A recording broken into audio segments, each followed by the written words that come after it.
สบายดีท่านผู้ชมมาพบกับข่าวของพวกเขาอีกแล้วข่าวนี้จะเว้าเรื่องการศึกษาของเราวกระทรวงศึกษาธิการเกี่ยมปรับเปลี่ยนระบบการศึกษาจาก5+4+3มาเป็น6+3+3หรือสั้นประถม6ปีมัธยมต้น3ปีและมัธยมปลายอีก3ปี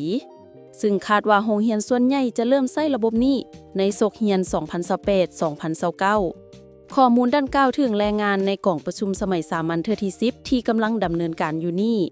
โครงการปฏิรูปนี้มีจุดประสงค์เพื่อปรับปรุงคุณภาพการศึกษาโดยรวมปรับปรุงวิธีการสอนและจัดระบบการศึกษาของประเทศให้สอดคล้องกับมาตรฐานภาคพื้นและสากลหลายขึ้นในจำนวน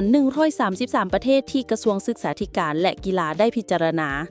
71% ใช้โครงสร้างชั้นเรียน 6+3+3 โดยชั้นประถมศึกษายังสืบต่อไปเป็นเวลา 6 ปี มีเพียงแต่ 7% ของประเทศรวมทั้งสปป.ลาวที่นำใช้โครงสร้างชั้นเรียน 5+4+3 ซึ่งประกอบมีการศึกษาชั้นประถม 5 ปี กระทรวงเชื่อว่าการเปลี่ยนแปลงดังกล่าวจะให้พื้นฐานการศึกษาที่เข้มแข็งแก่เด็กน้อยพัฒนาทักษะการคิดวิเคราะห์ของพวกเขาและเฮ็ดให้พวกเขาเป็นเอกราชหลายขึ้นท่านสำราญพันควงศ์รองรัฐมนตรีกระทรวงศึกษาธิการและกีฬาได้กล่าวในกล่องประชุมสภาว่าการปรับเปลี่ยนเรียนชั้นประถมศึกษา 6 ปีจะเป็นเด็กน้อยมีความพร้อมหลายขึ้นในการก้าวเข้าสู่ชั้นเรียนระดับมัธยมโดยการเรียน 6 ปี